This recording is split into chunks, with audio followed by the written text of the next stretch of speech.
Blessings to you. I'm Ruben Abante. Welcome to The Pulpit.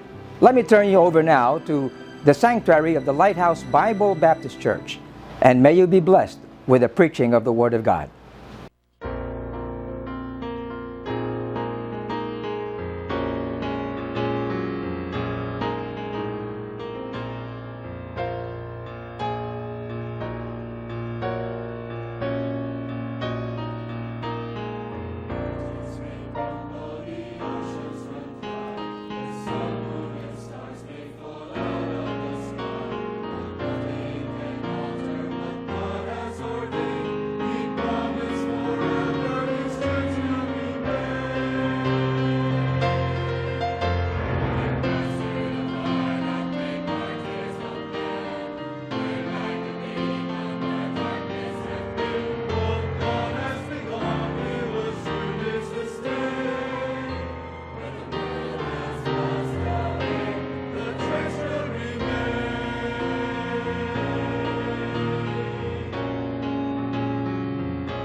First Peter 2:5. Basahin natin sabay-sabay. Ready? Go. Ye also, as lively stones, are built up a spiritual house, an holy priesthood, to offer up spiritual sacrifices acceptable to God by Jesus Christ. And then go down to verses 9 and 10. Go.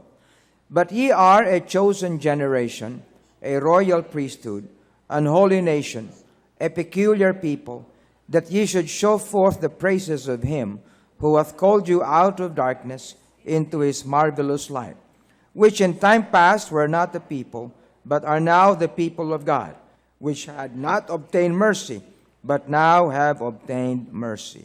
And then last in Hebrews 13:15 to 16.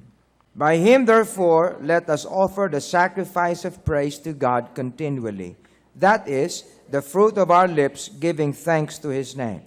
But to do good and to communicate forget not, for with such sacrifices God is well pleased. Sacrifice. This word sacrifice is in fact what we can term as a complex and a comprehensive term. No, hindi madaling maunawaan at hindi madaling gawin. Maraming complexities. Tama naman yung ating nakitang video. Para sa atin dito, nagpapagal ka na nga. Nagpapagod ka na, nagpupuyat ka na. Magsasacrifice ka pa sa offering. Para bang sobra naman ikayang pastor. Di ba? Hindi na ikay makatarungan yon. Anong palagay ninyo? Ano kaya ang maaaring itugon sa atin ng salita ng Diyos sa gayong mga katwiran? Okay? Well, madaling ikatwiran sa pananampalatayang Kristiyano na binigay naman sa atin lahat ng ating Panginoon, no? Ang kanyang sarili. Mano pang tayo ay magsukli sa kanya nang dapat sana ay makita rin niya na sakripisyo mula sa atin. Subalit hindi lahat ng tao, kahit mga Kristiyanong matatagal na at mga Kristiyanong medyo may katatagan na, ang lubos na naunawaan ito, mga kapatid. Tama ba? Hello?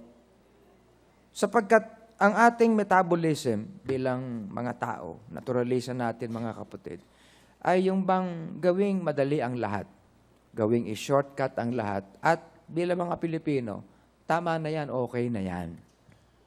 Para bang sa mga ibang tao naaawa tayo na, okay na yan, sige na, ipapasa na kita. Di ba? Pag estudyante, maawa naman kayo, sir. Alam niyo, nung araw, ganun din naman kami, mga estudyante. Tanungin niyo kay Bong. Nag-ahabol din naman kami ng mga professor namin nung araw. Sir, parang awa mo na.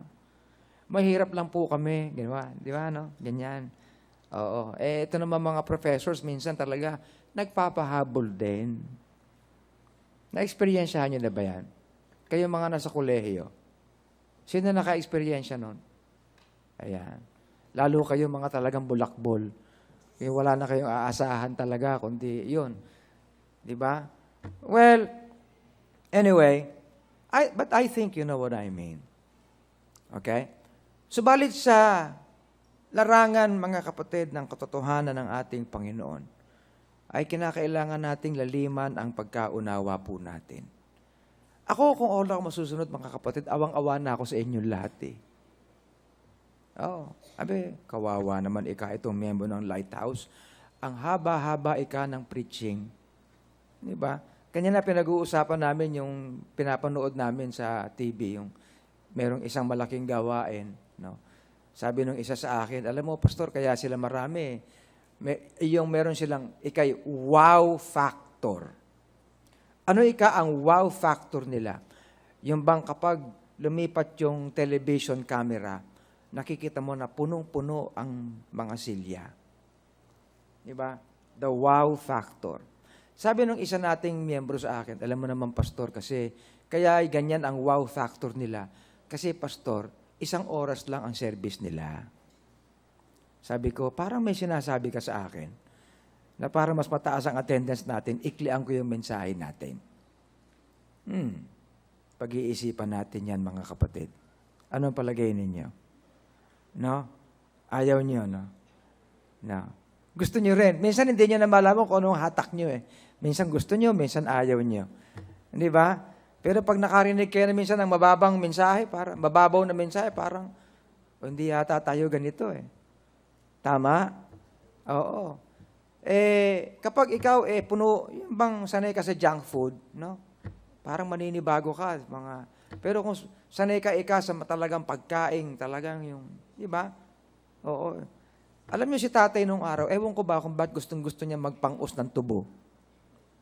Tama ba yung term ko? Magpang-us din ng tubo. Di ba? Nung araw, bibili ng tubo yan, yung talagang mahahaba pa, kaya kami nagka-diabetes eh. No? Gaganyan na lang itak, tapos hindi na puputol-putulin yan. Yung iba puputol-putol. Hindi, talagang gano'n. Parang hindi tama pag nagpang-us ka ng tubo na hindi gano'n ang setting. Diba? Kahit yung pili. Alam niyo, nakatikim na ba kayo ng pili? Ha? Yung iba sa inyo, ang kinakain yung balat eh. Yung pili, yung talagang mamartilyuhin mo pa. Diba? Ako, parang ayaw ko nung. Gusto ko yung hindi na ako magpapagod. Kakain ka na lang mag-iitak ka pa. Diba? Ibigyan mo na lang sa akin ng Kaya minsan pag kumakain ako, gusto ko ayoko na yung naghihimay. Diba? Alam niyo, tumatawa kayo. Ganon din naman kayo Diba? Keso yan bangos. Halimbawa, bangos. Dami-dami naman tinik nito.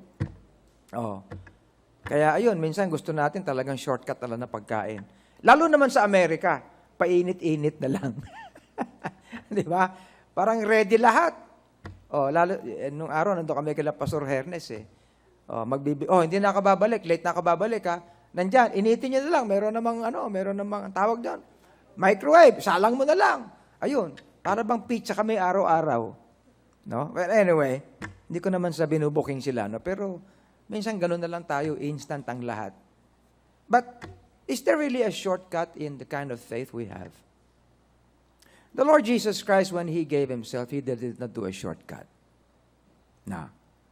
In fact, His life was so detailed that He had to fulfill the titles and letters of the old scriptures. Do you realize that? When He fulfilled lahat ng promises tungkol sa Kanya, when He fulfilled all the conditions so that lahat ng righteousness He would be able to fulfill, so that He may be the rightful and the blameless sacrifice for us all. Walang shortcut. Amen? He fulfilled everything for us. Yun na nga lang, iba na kasi ang uri ng Kristyanismo ngayon. Di ba? Well, sa atin naman mga kapatid, marami tayong tools dito. Kesa naman magsisigawan pa tayo, mag-microphone na lang tayo. Di ba? Kesa naman tayo, kung ano pang, di mag-orchestra na lang, magganito tayo, magganyan tayo. We have the tools. But that is intended to better, if not to make efficient, no, the entry of the truth to us. Amen? It is not intended to shortcut many things. Well, nag-iisip tayo ng mga bagay-bagay na mas epektibo upang mas matuto tayo, mas matrain tayo and everything. Kung kaya nga yung mga estudyante sa theology, for example, ay gumagawa pa ng systematic theology and everything. You know what I'm saying? Inaayos pa ang lahat ng mga, subjects, curriculum, para may sistema, no, ang paghahatid ng kaalaman. You know what I'm saying? Pero alam niyo, mga kapatid, wala ring shortcut sa pag-aaral eh. Is there? Ha?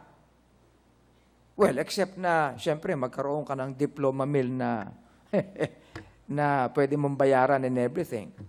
You know? Pero, even when we get to see the Lord, na we appear before Him in the Bema judgment. Okay? And by the way, wala akong intention mag-appear sa great white throne. Ewan ko kayo. No? But I will appear before Christ in what I call the judgment seat of Christ. Because all believers, true believers, ang haharap sa Panginoon sa judgment seat, or what we call the Bema judgment. Ang mga hindi mananampalataya, hindi haharap sa Bema judgment. Saan sila haharap? Sa great white throne judgment. So walang excuse whether hindi mananampalataya or mananampalataya, lahat tayo ay haharap sa Panginoon. Okay?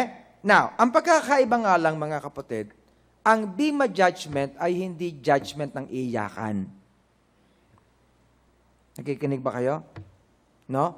Ang Great White Throne Judgment talaga, yan ang judgment na pagkatapos kang masumpungan na hindi ka ligtas, tapon ka according to Revelation 20. Amen? As in, wala. Pero ang Bema judgment, mga kapatid, is a kind of judgment na ito ay para sa mga rewards ng mga mananampalataya. Kung baga, kung ipipicture natin, ang Bema judgment ay parang yung mga awarding ceremonies pagkatapos ng, halimbawa, pagkatapos ng isang track and field. Okay? Nakikinig ba kayo? Ganong klase na yung lahat ng nakakuha ng, yun sila'y kokoronahan. They will be awarded for such. How they were able to run the race. Amen. So, Kaya nga sabi ng banal na kasulatan, sabi ni Apostle Paul, that which you have, wag naman nang pakawalan. Ibig sabihin, kung nauuna ka na sa track, abay, wag ka nang magbago. Naroon ka na eh. Nakikinig kayo? Kung ikaw ay medyo lamang ka na sa track mo bilang athlete, abay, wag ka nang magpatumpik-tumpik pa. Ganun yun. Because your crown, others will get. Amen? But it is not actually agawan thing. No? It is rather a positive thing. You know, I remember tatay always explaining this as yun ang setting niyan. No? Kasi, meron mga nagpe-preach na nakarinig pa ako ng preaching nung araw na kapag hindi mo na-win ang dapat mong i-win sa Panginoon, His blood God will require in your hands. You know, quoting that. No? At yung mga itatapon at ibubulid ng Panginoon sa dagat-dagat ang apoy, ang mga dugo nila ay tutulo mula sa iyong mga kamay at iiyak ka magpakailanman. Hindi totoo yun. Drama lang yun, mga kapatid. Are you listening? Alam niyo, minsan itong bagay na ito kinakailangan maunawaan natin sa isang mas malalim na bagay. Pero ang pinag-uusapan natin is that of a sacrifice. Pastor, pwede ba tayo maka-excuse sa sacrifice? Marami na akong ginawa. Ganun. You know, a worker na nga ako rito. Marami na akong sinacrifice. Ano pa ako dyan.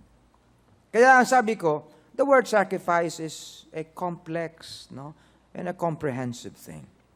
In its simplest form, it may be defined as a gift to God, a presentation to Him of some object, o kaya of a possession of an offerer, as an act of worship. Okay? It may be to attain, restore, maintain, or celebrate the offerer's relationship to God. Kaya ang sacrifice, mga kapatid, ay not actually to gain favor. Nakikinig kayo? Hindi ito suhol. Hindi ito because bigyan na sa Panginoon para pagpalain tayo ng Panginoon. But that's beside the point. Ang sacrifice to God is being offered by the believer, okay, because of his relationship to Him. Yan ang pinaka-premise ng sacrifice. Okay? It is actually faith in action and is inseparable to the Christian faith. Kaninang umaga, sinabi ko na sa mula pa lang ng pananampalataya ay naroon na ang paglalagak at pagkakaloob sa Panginoon in terms of sacrifice. Kung kaya, para sa atin mga kapatid, ay dapat hindi na bago ang salitang ito. Are you listening? Lalo na sa ating mga taga-lighthouse. Ayaw ko na kapag babanggitin natin ng sacrificial something, para bang natatakot tayo. Di ba? Para bang indifferent tayo sa bagay na ito. Pero teka muna, ang ating pananampalataya ay nagsimula sa sakripisyo. How can we not know sacrifice? Correct? Na hindi tayo maaaring maligtas unless and until we realize that the Lord Jesus Christ gave His own self as a sacrifice for us. Kaya sa tunay na mananampalataya, hindi offensive ang sacrifice. Therefore, sacrifice should come as natural to a true Christian, as prayer, as praise, as a testimony. Because, yun eh. Without sacrifice, we cannot have faith. Now, when Abraham was instructed by the Lord to offer up his son Isaac, the Lord teaches us that that instance, that principle, no, ay nagbibigay sa atin ng worthiness ng Panginoon to be the object of our offerings, of our sacrifice. And lahat tayo tinuturuan ng ganong katotohanan. But of course, now, hindi na tayo nagbibigay ng sacrifice na parang yung mga Israelitas nung araw. Okay? But what remains in sacrifice is this. Hindi na nga tayo nagbibigay at nag-aalay ng mga kinakatay or anything. Hindi tayo nag-aalay ng kung anong mga ginagawa. No. But there remains a principle throughout the sacrifice or the sacrifices that are offered. What is this principle? This is the principle. No? The principle is there is always a cost to it. Are you listening? Now, that is of course drawn from what is illustrated sa pagkakaloob ni David. Kanina, binasa ba kanina yon sa Bible reading? No? It's found in 2 Samuel chapter 24. At ang sabi ni David kay Arauna, and the king said unto Arauna, nay. Hindi nanay ko. Kala nyo, nanay ko. Hindi, nay. But I will surely buy it of thee at a price. Oo nga, nagbago ang form ng sacrifice because the Lord Jesus Christ already gave the final sacrifice. Amen? Now, but still, ang sacrifice ay hindi maaaring alisin sa ating pananampalataya. It will continue to exist. Albeit, hindi man pareho ng form at wala nang pinapatay na hayop. No? But the principle remains that in sacrifice, there is cost. Merong price. Amen? So, ibig sabihin, ang sabi ko kanina, it is drawn from our relationship sa ating Panginoon. And from that relationship, meron tayong recognition that God is worth the price. Amen? So, ang sabi nga ni David dito sa ating binabasa, neither will I offer burnt offerings unto the Lord of that which doth cost me nothing. Bottom line, what David was trying to say, I will not offer any sacrificial offering to God that does not cost me anything. Are you listening? Kaya we often refer to sacrificial offering as the highest kind of giving. Amen? Why? Because it has a special price para sa atin. Okay. Now, given that. So, sacrifice, therefore, is a costly thing to the offerer. No? And in all aspects, titingnan natin ito as we look at the different sacrifices that please God. Amen? So, ang discussion natin, what are the different sacrifices in the Word of God that please Himself, that please God? Now, first of all, there is no other ultimate sacrifice that had the well-pleasing of God but the sacrifice of the Lord Jesus. Amen? That is the ultimate of all sacrifices. In Ephesians 5 and verse 2, ang sabi ni Paul, and walk in love as Christ also hath loved us, and hath given Himself for us an offering and a sacrifice to God for a sweet-smelling savor. That's found in Ephesians chapter 5 and verse 2. Kaya nga kung bibigyan natin ng description, ang ginawa ni Kristo na sakripisyo, it is one that was accepted by God Himself, by the Father Himself, na ang tawag ay a sweet-smelling savor. Okay? Ano pa ang naging resulta ng sacrifice ng Panginoon? In Hebrews chapter 10 and verse 12. Look with me. Hebrews chapter 10 and verse 12. For this man, after he had offered one sacrifice for sins forever, what happened? Sat down on the right hand of God. That's what pleasing the Lord does. Amen? Ilang beses sinabi ng Ama, no, referring to His Son, this is my beloved Son, in whom I am well pleased. Okay? Sa umpisang-umpisa pa lang, no, prospective na ang statement na yan. Amen? Lalo na looking at the kind of sacrifice He did for us. Hebrews 12:2, look at this. Hebrews 12:2.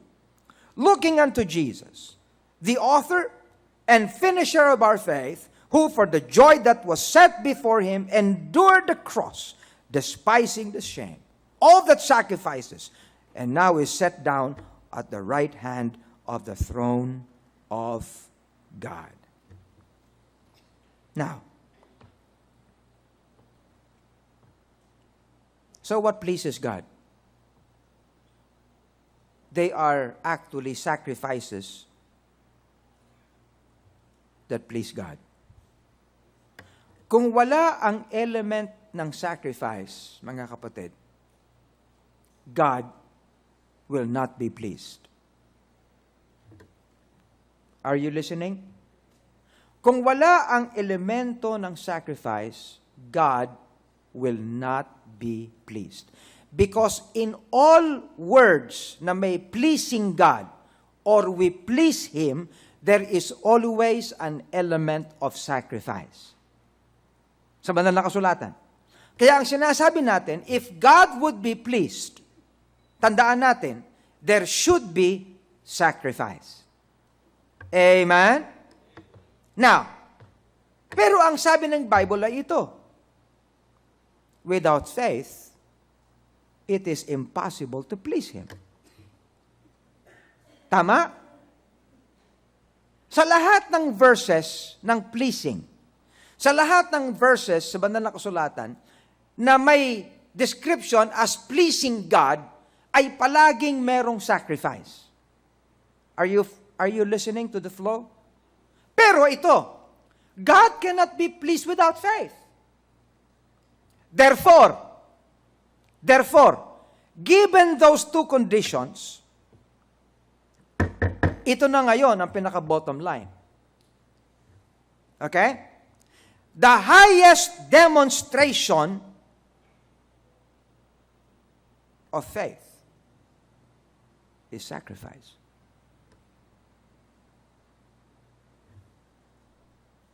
Correct? If you will say you have faith, the highest, ang pinakamatayog na demonstrasyon ng pananampalataya, kung mayroon ka mang pananampalataya, ay sacrifice.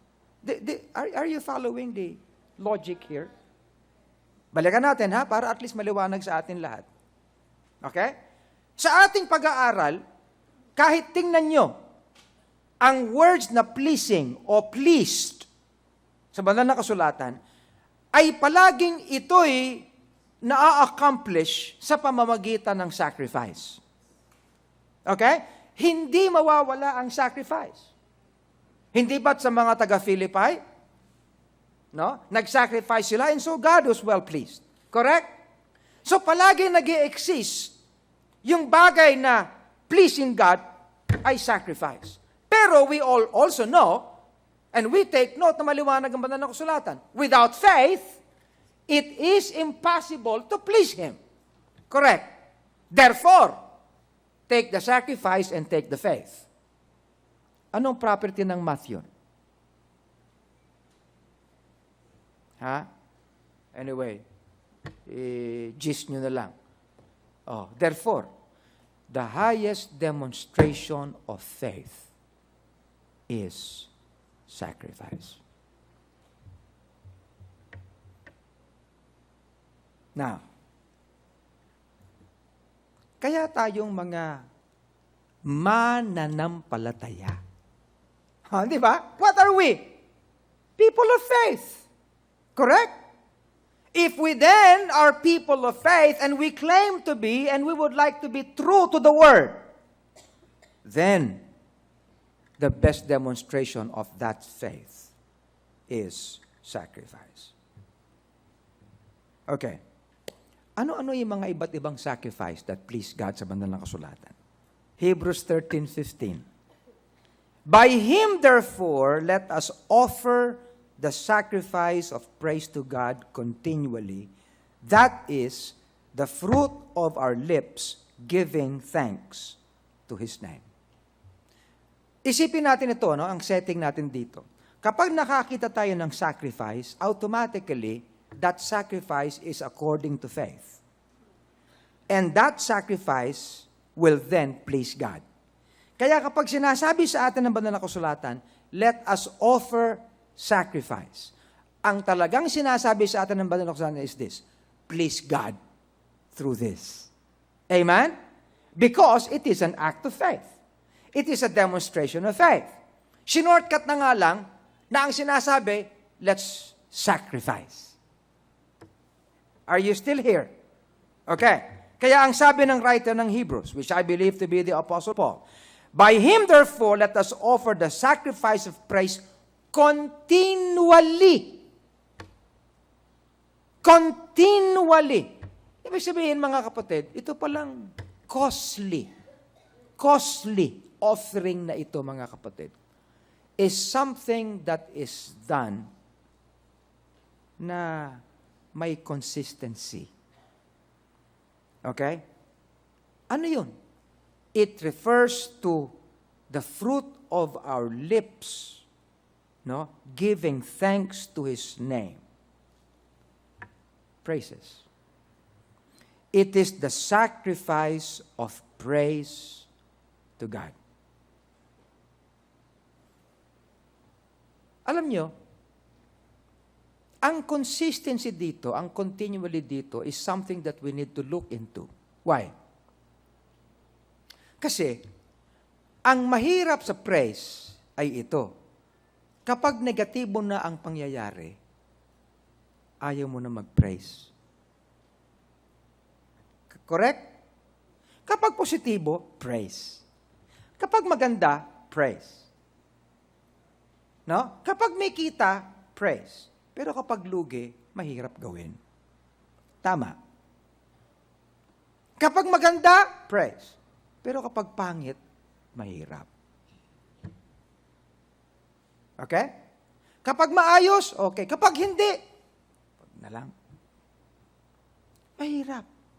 Kapag walang problema, okay, praise. Pero pag sandagsa ang problema, wala kang makuhang praise. Kung kaya mayroong continually because the cost is there. Because we all know that the Bible says, in everything, give thanks. Nawawalan ka ng dahilan. Nawawalan ka ng motivation. Amen? Nawawalan ka ng paghuhugutan kasi hindi na magandang pakiramdam mo eh. But the cost is there. Ipon-ipunin natin lahat ng mga bagay na ito. And we realize, mga kapatid, totoo naman talaga, Panginoon, parang, paano ko magpapasalamat sa iyo, Panginoon? Matapos akong magkaroon ng ganitong kalalagyan, you expect me to praise you, Lord. And that is why it is rendered as a sacrifice. It is rendered as a demonstration of faith. Why? Simply because it is an application of the Word of God in our lives. Na kahit anong nangyari, we find it to ourselves to tell the Lord, thank you, Lord. In everything, I'll praise you. Kaya meron tayong sinasabing, thank you for the valley. Di ba? Ano pa ba yung mga kantang merong thank you? No, thank you for the valley. No, thank you for the storms He brought me through. Through it all, I have learned to trust in Jesus. I have learned to trust in God. That is where the cost comes in, and that is where faith actually is demonstrated. Alam niyo mga kapatid, mahirap maging Baptist. Do you realize this? At mas mahirap maging member ng Lighthouse Bible Baptist Church. Ang hirap. Kaya nga, sa hirap, yung mga iba, wag na lang tayo mag-lighthouse. Matindi dyan ang turo. Matagal na service, hindi pa tayo patutulugin. Pag o-offeringin pa tayo, at hindi lang isang offering, ang daming offering. Ano ba naman yan? Parang ayaw mo na tuloy magpasalamat sa Panginoon for Lighthouse. Are you listening? Pero yun eh. Because ang prinsipyo ng sacrifice is there's a cost to it. And it's always costly to take the word as it is. Amen. Marami mga Kristiyano, ang pinagmamalaki nila, madali ang buhay nila. Easy. Correct? Ang sagot ko, sabihin mo yan sa mga taga-Macedonia. Why? Because they were in deep poverty, they had deep trial of affliction, but they, went beyond themselves. Correct? And sacrificed. However yung kanilang circumstance sa buhay natin. Kaya wag tayo mangangatwiran mga kapatid, na pastor, excuse na lang ako, wala akong sacrificial offering kasi talagang walang-wala ako eh. Are you listening? Number 2. Hebrews 13:21 or 20 and 21. Now the God of peace that brought again from the dead our Lord Jesus, that great shepherd of the sheep, through the blood of the everlasting covenant, make you perfect in every good work to do His will, working in you that which is well-pleasing in His sight, through Jesus Christ, to whom be glory forever and ever. Amen. O ito. Ba't ko sinabing sacrifice ito? Kasi mayroong word na pleasing. Tama? Hindi ba sabi natin kanina, na kung ipiplease ang Panginoon, hindi mawawala ang sacrifice. Correct? At hindi mawawala ang faith. Ito. Make you perfect in every good work to do His will. Correct? Where is His will? Here. And we are a kind of people, mga kapatid, that fulfills His commandments. His will. Kaya ang sabi dito, working in you that which is well-pleasing in His sight. So, working. Good work to do His will. What is this? Colossians 1:10. Colossians 1:10. That ye might walk worthy of the Lord unto all, ayan na naman, pleasing. Okay, ibig sabihin, ang sabi dito, that ye might walk worthy of the Lord unto all areas, in all areas where sacrifice can be accepted and pleasing to God. Being fruitful in every good work and increasing in the knowledge of God. Now, what is this? Of course, this talks about work. Good work. Ano yun? Di service. Listen, the sacrifice of service pleases God. Okay? Kanina, praise. Thanksgiving. Kahit mahirap na bagay, merong cost to thank God. Ito naman, service. Mayroong cost to serve. Alam nyo, palagay ko tayo lahat ay nagtrabaho, lalo sa mga opisina. Amen? Employed. Nagsasacrifice ba kayo sa trabaho nyo? Do you consider your job to be a sacrifice? I mean, sa labas. What do you think? Do you? Alam niyo, nung araw ako, syempre, nung araw nasa Adesco kami, Monday to Saturday ang office days. 9 to 6. Grabe talaga. 9 o'clock to 6 p.m. Monday to Saturday. Sabi ko, bugbog ako dito. Yung iba, 5 days lang. Di ba? Pagkatapos niyan, I rose from the ranks. Maigi sana kung at least pag umakit ka na sa pwesto mo, na-promote ka na, madali na ang trabaho. Pero ganun ba yon? Ano palagay nyo? Pag na-promote ka, dumadali ba trabaho, Robert? Hindi, ikaw, Dick. Hindi, Oo isipin mo, kuha ka ng assistant, dumami tao ko. Isipin mo, madami na akong tao. Para bang ang rational, marami nang gagawa ng trabaho ko. Pero dumadali ba? Hindi Lalo ka nga mabibwisit. Tama? Minsan nag-aaway kami.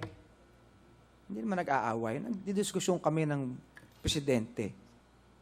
No? Para bang pinapalabas ko na sobra-sobra na ginagawa ko. Yung bang, para bang pinapalabas ko na matinding sakripisyo na ito na nasa abets ko pa ako. Nakatingin lang siya sa akin, walang sinasabi. Okay, ganyan. Sobrang araw, ganyan. Yung mga iba, ganyan. Tapos ka na. Oh, yes, sir. Binabayaran kita. Hindi ba nag-agree tayo sa sweldo mo? Oo, pero hindi ba nag-agree tayo sa sweldo mo? Did you agree to have the salary? Ano sasabihin ko? Yes. I don't care what sacrifice you do. It's not a sacrifice. I pay for you. Kung kailangan mo ng increase, sige, sabihin mo sa akin. But don't you tell me that you sacrifice. Tameme ako Nakikinig ba kayo? Kaya kinabukasan, sulat kagad ako, increase ng salary. Tawaran na kami. You know? Now, minsan kasi alam niyo mga kapatid, hindi natin nakikita na ganun tayo umaangal tayo, napagod na tayo, and we are at our wits' end, ika nga. Pero teka muna. Nakita niyo ba yung sinasabi rito? Basahin natin, ha? Verse 21 ng Hebrews 13. Make you perfect in every good work to do His will, working in you. Alam niyo kung bagay yung working in you is like this. Maglingkod ka sa akin. Sa paglilingkod mo, i-equip kita. Kailangan mo ng lakas, bibigyan kita ng lakas. Tama? Kailangan mo ng unawa, ng wisdom, bibigyan kita ng unawa. Kailangan mo ng equipping, bibigyan kita ng equipping. Kailangan mo ng knowledge, bibigyan kita ng knowledge. At wala ka actually na gagawin na hindi sinusupply sa iyo ng Panginoon, yung pwede mong gawin.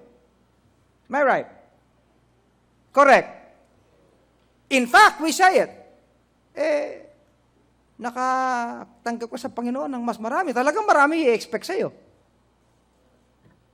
Yun So, alam niyo, iniisip ko, Panginoon, do I make a sacrifice here? But you see, siguro, ay iisipin natin, Panginoon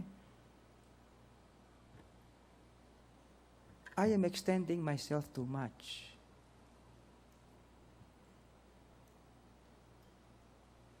The sacrifice here is this, mga kapatid. Again, this is the sacrifice. Make you perfect in every good work to do His will. Kasi, sa totoo lang mga kapatid, sanay tayong gumawa ng will natin. Tama? Sanay tayong gumawa what may be gainful to us personally. Kung ang ginagawa kong to para sa akin, ako makikinabang, fine, okay lang yan. Tama? But we do not regard it as working in it and doing it and serving because it is His will. Kalooban niya ang ating ginagampanan. Ibig sabihin ay ginagawa lang natin yung pinapagawa niya sa atin. Sapagkat mas gusto nating gawin yung gusto nating gawin, hindi yung gusto niya. Naintindihan natin? Amen? Yun ang sakripisyo doon. Actually, ang ginawa ng Panginoon para sa atin, more than equipping para sa ating sarili at para sa Kanya. Do you understand what I'm saying? Like for example, ako marami akong talento, marami akong gift, marami akong skill. Kung baga, mga kapatid, iisipin ko, kaya kong kumita eh. Using what I know, using my skill, kaya kong kumita sa aking sariling kapakinabangan. But if I will let go, I can let go of what can be most gainful to me. Are you listening? So that I can do what He wants me to do. That is the one that gives cost. Amen? Halimbawa, si Dick. Nandun siya, employed, may posisyon and everything. Pero teka muna, kaya niyang iwanan, mga kapatid, yung what could have been gainful to him to fulfill. Di ba? But instead, he does what is involved in doing the work. So with Robert, for example, pwede naman siyang pumunta ng Italy o ng Germany, ng Europe, na para sa kanya lang eh. Tama ba? But God has so equipped him so that hindi lang yan ibigay sa kanya, hindi lang yun ang magawa niya, kundi pupunta pa siya sa Italy to minister to our people. You don't count the cost there. Do you understand? Minsan hindi natin mailagay ang word na sacrifice in service sa bagay na ito. Akala natin, suntok sa buwan lang yun. No. God knows how to measure the sacrifice na ginagawa natin para sa Kanya. And it is not, rated according to the standard of this world.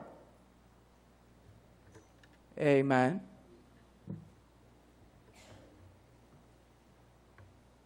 And, nung pinag-aaralan ko ito, sabi ko sa sarili ko, Lord, thank you for our people sa Lighthouse. Di bali sana, we can gain from the many things, pero, pwede nating iset aside so we can really do the work of God.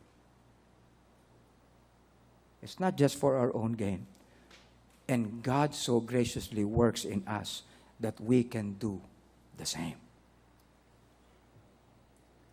Amen. Now, do you understand the cost? Hindi tayo pwedeng, pagod na ako sa opisina. Oo nga, sa opisina. Pero yung skill na binigay siya ng Panginoon ay hindi lang para sa opisina mo eh. You can still do what God wants you to do for His glory. Amen? In fact, kaya nga sabi ko kanina, pati sa mga associations natin I can gain personally sa mga associations. Kilala ko si ganito, kilala ko si ganito. Pero teka muna, useless yun mga kapatid if I will be associated sa kanila, pagkatapos wala man lang magawa so that association may be fruitful for Lighthouse. That is the challenge. That is where the sacrifice comes in. Naiintindihan ba natin? See, I wanted for us to look into this para ma-define natin lahat. Next, Philippians 4:14. Notwithstanding, kinakausap ni Paul dito yung mga taga-Philippi, notwithstanding, ye have done well, ye have well done, that ye did communicate with my affliction. The word communicate here means shared. You shared with my affliction. Receive and supply. Yan. Philippians 4:18.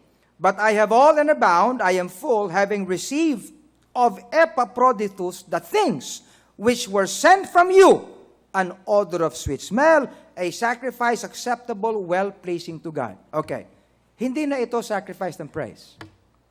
Hindi na rin ito sacrifice ng effort, ng service, physical.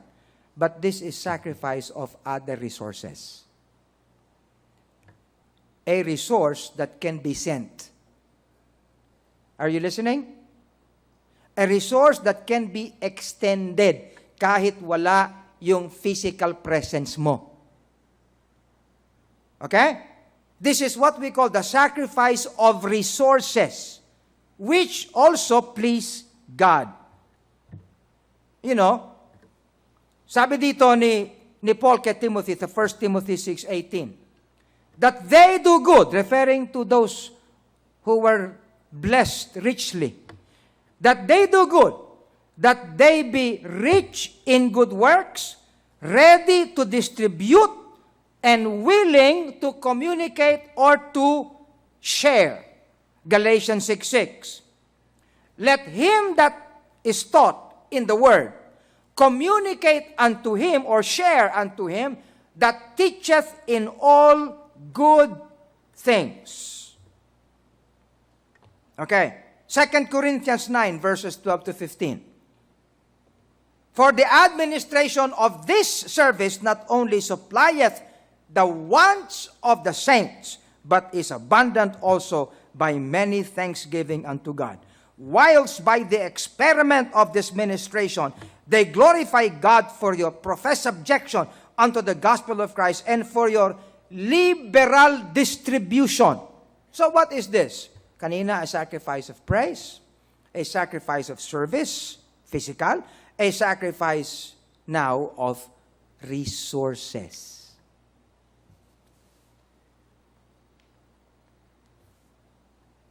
Kaya mga kapatid, ang pagkakaloob ng physical offerings, no?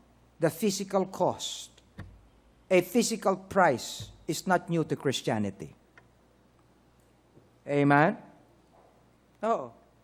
Hindi naman pwedeng gumawa si Apostle Paul, naglakbay siya ng malayo mga lugar, first, second, third missionary journey, na walang nag-sustain sa kanya.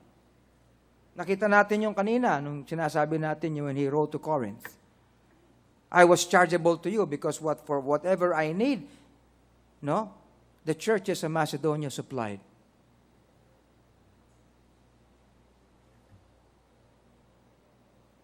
You know, alam nyo, nag-challenge ako doon sa Isabela. No? Sabi ko, alam nyo sa Lighthouse, hindi namin kako naging ugali na ang first fruits at ang sacrificial offering ay nilalagyan namin ng gold. Naging ugali ba natin yon? Nung araw, nalagyan natin ng gold because we have some targets here sa building. Pero natayo na yung building, tinanggal ko na yung mga gold. Simply because we want to give, no? Because the Bible says we give. Correct? So yun din yun eh. Hindi naman sila nag-raise ng kung ano nung araw eh. But, you know, they gave sacrificially. And this is what we do. And specifically, itong linggong ito, this is part of it. Amen? Kaya hindi rin tayo, sila din, nag-sacrifice sila ng praise eh. Correct? Nag-sacrifice sila ng service. At dagdag pa, nag-sacrifice sila ng kanilang resources.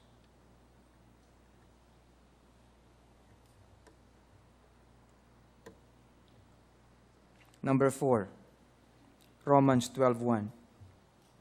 I beseech you, therefore, brethren, by the mercies of God, that ye present your bodies a living sacrifice. Ayo. Bodies a living sacrifice. This is now the sacrifice of our bodies as living, consecrated lives. Anong involved dito mga kapatid? Anong sacrifice ito? Anong cost ito? What would be the cost here? Huh? Ang sacrifice palagi may cost, di ba? What would be the cost here? Well, the cost, mga kapatid, is rendered in verse 2. Anong sabi sa verse 2? And be not conformed to this world, but be ye transformed by the renewing of your mind. In fact, in verse 1, that ye present your bodies a living sacrifice, holy, pleasing God. And this is actually the kind of reasonable service you can extend. A reasonable and acceptable service to God.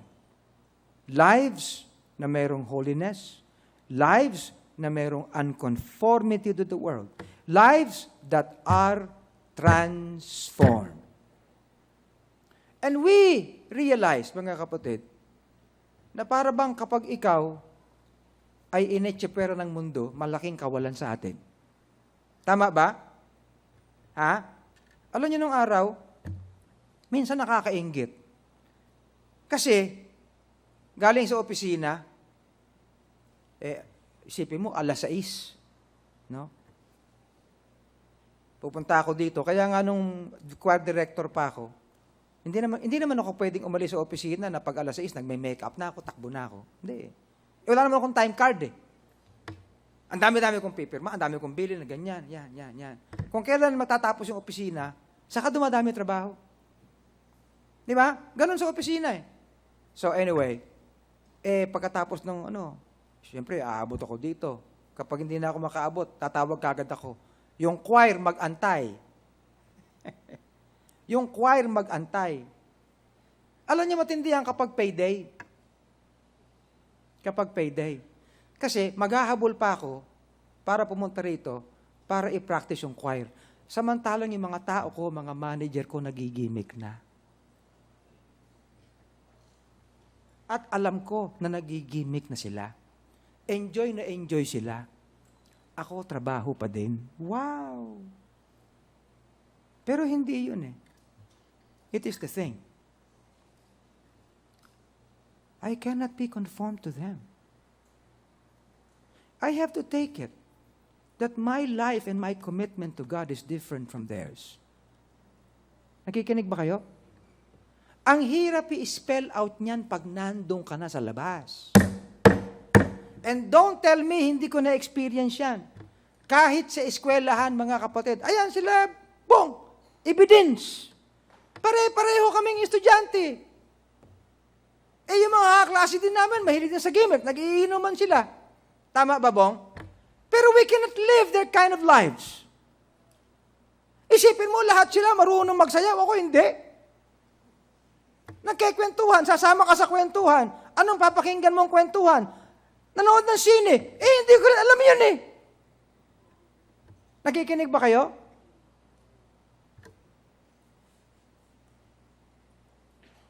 But I have to let go of this. Why? Simply because I have offered myself to God. Yung offering dito ay hindi naman maging pastor ka.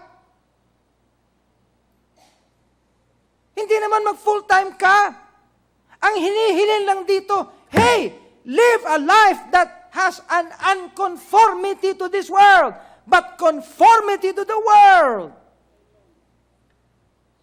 Holy to God.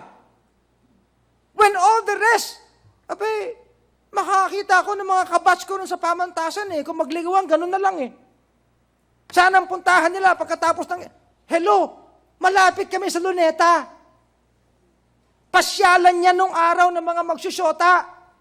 Magtatago doon sa mga bush. Alam niyo ba yan? Hindi ba inggit na inggit ka na noon? Sila ba nilang gawin ako? Hindi. Sayang naman ang gwapo-gwapo ko naman. Hoy, mukha kang tukmol nung araw. Ano ka ba? Pero it's this. Sacrifice. Minsan kasi akala natin sa Romans chapter 12 and verse 1, magpapastor ka. Hindi! But it's letting go of what the world demands from us. Yan ang cost. Because sacrifice always has cost. Amen. Romans 6:13, neither yield ye your members as instruments of unrighteousness unto sin, but yield yourselves unto God, as those that are alive from the dead, and your members as instruments of righteousness unto God. Nung araw, alam nyo, hindi naman siguro ako naluluma sa paggigitara. Come on. Pinuntahan ako nung alam niyo ba yung Jingle Magazine nung araw? Sino alam niyo yung Jingle Magazine? Alam ninyo. Yun yung lahat ng mga, kasi kailangan nila ng mga gitarista nung araw na maglalagay ng notes, mga keys, yung mga guitar chords sa bawat kanta. Sabi sa akin, Ruben, trabaho ka sa amin. Anong gagawin ko? Makikinig ka lang ng mga records, tapos kakapain mo, lagyan mo ng keys sa gitara. Yun lang? Kayang-kaya mo yan. Ang dami mong alam eh. Alam mo, pinag-isip ako noon Uy, magkikita ako dito. Di ba? Pero, hindi, ayoko niya. Yun na lang ako. Choruses na lang. Church music na. Kung kayo, kikinig ba kayo? 1 Peter 2:5. Ye also as lively stones are built up a spiritual house, an holy priesthood, to offer up spiritual sacrifices acceptable to God. See, this does not refer to an individual. This refers to a spiritual house, as we are. What's the cost? The cost is this. Mahirap maghatak ng iba. But we have to do it together. Are you listening? Why? Because we are a spiritual house. And we do it to offer up spiritual sacrifices. Ito ay lahat na ng pwede nating pagsakripisyuhan as a spiritual house, as a work of God. Whatever cost. Maybe our lives, maybe our resources, maybe our service, maybe our skills, but put them all together. Ano kayo natutuwa kanina, nagmi-meeting kami kasi dedication ng GCTV studio sa Merkules. So pinag-uusapan namin yung program. And I realize, with all of the graces of God in each one of us, ang dami-dami, no? May nagme-make up, may naggagawa ng script, may nag-shoot, lahat pinagsasama-sama, pinaglalakip. So that it will be a costly endeavor for God. Are you listening? Sabi nga ni Eric sa akin kahapon, alam mo, Bishop, ko ano maganda sa Lighthouse? Lahat kasi ng tao, meron kayo eh. Oo nga. Pero iniisip ko sa likod ng isip ko, sana lang lahat ng tao would be willing to do their share. And take it as what we are as a spiritual house.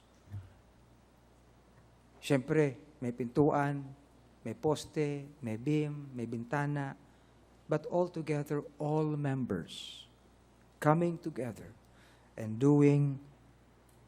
offering spiritual sacrifices acceptable to God. There is no limit to how we can please God. Consider it tonight. As we look forward sa ating anniversary, as we say, Lord, make us ready to offer a sacrifice to you. But don't forever forget, sacrifice is the best demonstration of faith. Let's stand and pray. Thank you for having joined us today in this episode of The Pulpit, where we feature the services at the Lighthouse Bible Baptist Church. If you have not received the Lord Jesus Christ into your heart, and you have not had the experience of God's saving grace, I invite you, let Jesus Christ come into your heart. The Bible says, if thou shalt confess with thy mouth the Lord Jesus, and shalt believe in thy heart that God hath raised him from the dead, thou shalt be saved. Pray this prayer. Lord Jesus, I am a sinner. I cannot save myself. Thank you for dying on the cross for me. I receive you now into my heart as my Savior and as my Lord. In Jesus' name, amen. And with that prayer is the faith in your heart that the Lord Jesus Christ is in you as your Lord and Savior. God bless you today. Join us again next week for another edition of The Pulpit.